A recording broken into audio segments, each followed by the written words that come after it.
Danke bafowethu. So iplayer laphana ku-Orlando Pirates, one of the biggest stars of the season, standout player laphana, uMakhawula we-Orlando Pirates uneminyaka ewu-35, but-ke akabonakali njengomuntu osekhulile laphana ebholeni yabo. So this season overall i-Orlando Pirates udlala amameshi awu-34, no man, awu-44. Imagine kuyo yonke isizini indoda ena-35 idlala amameshi angako, uthola ama-man of the match, hey amaningi kakhulu, ngingakhohlwe nokwakhohlwa ukuthi close to 10 noma na close to bani yabo. But-ke mawubheka overall umfana uyayideserve ngempela, ubhuti imdala lwamuntu uyayideserve ngempela i-contract extension ku-Orlando Pirates.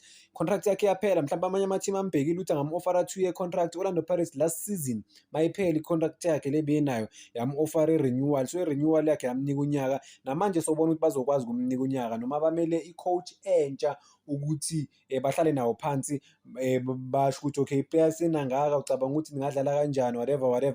But-ke sokuphuma ama-reports lapha kuthiwa ama-representative wakhe umfana laphana bazohlangana ne-Orlando Pirates, bahlale phansi bakhulume ngokuthi i-deal entsha ehamba kanjani, siyayithola noma siyitholi, noma bona ama-representative kaMakhawula bafunani ku-Orlando Pirates, badimandani, because nabo bazosho ukuthi hayi bona iplayer lethu seliperforme kahle kakhulu this season, niyalibona nani yabo. As much as emdala siyazi ukuthi abadlali abadala baholi kakhulu ku-P_S_L imali eningi, but lo uyayideserve ngempela imali cause uhlalisa nama-youngsters ebhenjini yabo. Uyi-hard worker, uyamaka, uyacontribute going forward, so akakhathali, ugijima u-90 minutes wonke bafowethu yabo. So it's one of the standout players laphana ku-Orlando Pirates. Sobona ukuthi Orlando Pirates izokwazi ukumnika na i-renewal, i-new deal.